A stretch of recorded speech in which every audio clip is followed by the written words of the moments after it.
അമ്മ വിശക്കുന്ന ചോറ് താ. അടക്കി നിക്കടേ, ചോറ് എടുക്കുന്നുണ്ട്. എനിക്ക് വല്ലാണ്ട് വിശക്കുന്നു, ലേശം ചോറ് തരുവോ? ഓ തള്ളക്കൊട്ട് വിശപ്പ് സഹിച്ചൂടാ. എന്റെ മക്കളുണ്ടാണ് വിശന്ന് ഇരിക്കുന്നേ. എന്റെ മക്കൾ കൊടുത്തിട്ട് ബാക്കി ഉണ്ടെങ്കിൽ ഞാൻ തരും. ഇതേ പ്ലേറ്റ് കിട്ടിയത് അച്ഛൻ പ്ലേറ്റിൽ എത്തുന്ന എത്ര പറഞ്ഞു കഴിഞ്ഞോടെ.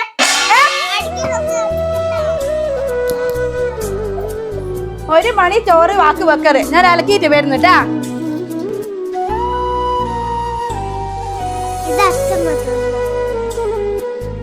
ഞാൻ ഏച്ചിന്റെ അടുത്ത്